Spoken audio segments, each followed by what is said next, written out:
What's up guys, it's Cryptus here and welcome back to another video. And in this video I'm just going to be showing you a very simple way how you can get custom block drops in your world. So if you don't know what custom block drops are, it's pretty much like a little system that allows you to get, say, iron ingots from iron ore, or emeralds from grass, or books from dirt, because why not? So I've just been experimenting and I found a really simple way to do this.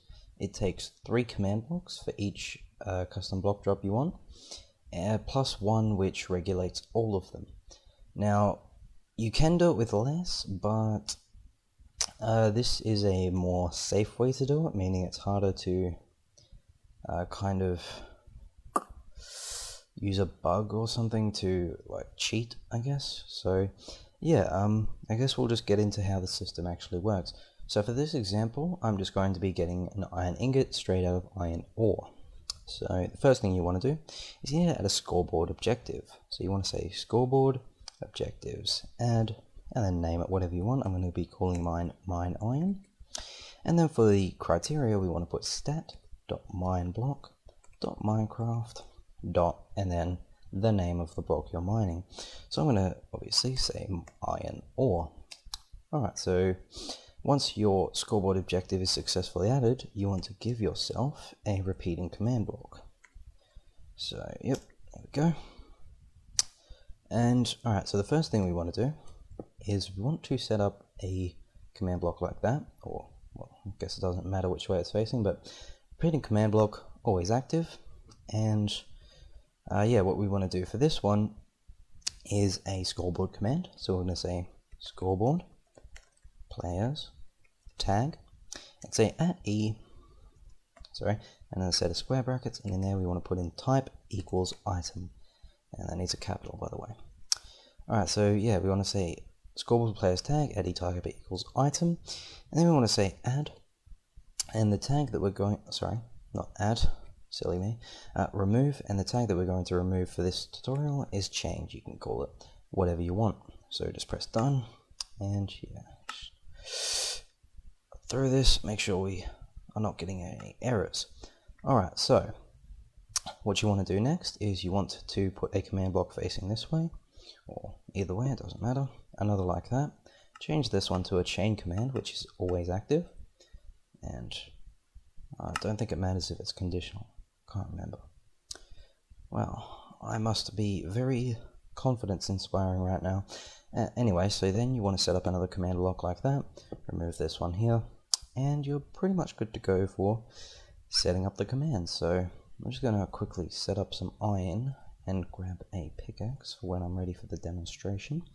So let's just put some iron over there like that. And yeah, alright, so now we can get to the actual commands. So I'll go through it in the order that they will execute each tick. So the first thing, the first command that you want to execute is an execute command. Pretty cool, right? So we want to say execute at A, and then we want to put a set of square brackets and put in score mine iron, or whatever you named your objective, min equals 1. And we want to execute that relative to the player, so just put in 3 tildes. And then we want to put in a scoreboard command. So we want to say scoreboard players tag. This is probably going to be a bit familiar. And we want to say at E type equals item. And then we want to add the change tag, so add change. And then we also want to match some MBT criteria for the item. And the tag we want to match is the item tag, that should have a capital. So type in item followed by a colon and a set of curly brackets. And in the curly brackets we want to put in ID, colon, set of quotation marks. And then in here you want to type in Minecraft, colon, and then the name of the item that will have been dropped from your block. So since mine is iron ore, it's going to just be iron ore. Alright, and when we click done, let's just test that. Right, I do not have mine iron 1, so we can't actually test that yet. Yeah, I'm sorry guys, I'm terrible at this right now. Alright, so anyway, the next thing that's going to happen is in the tick is another execute command, and that's going to be execute at A, once again, score mine iron min equals 1. This is why it doesn't matter if it's conditional or not. And then we want to put in a set of, we want to execute that relative to the player. And what we're going to do is we want to put in an entity data command. So we want to say entity data at e type equals item tag equals, change with a lowercase or whatever you've named your tag.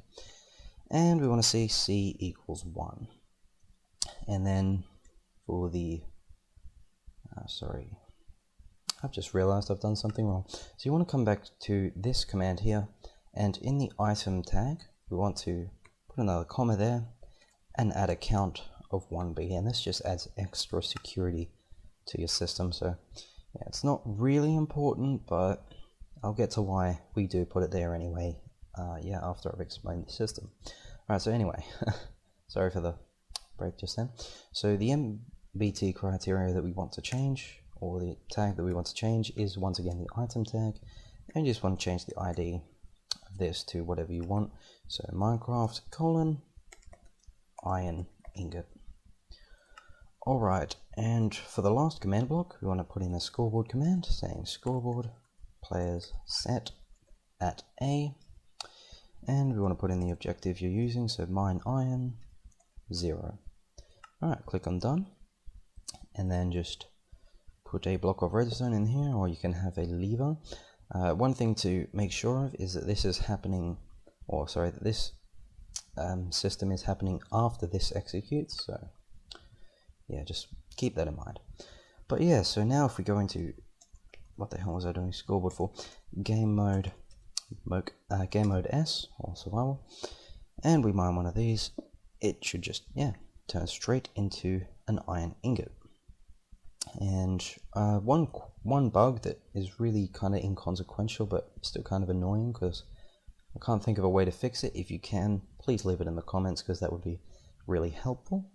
But yeah, so if you have an item that is closer to you than the item you've just mined, this one's going to change into the ingot instead of this one.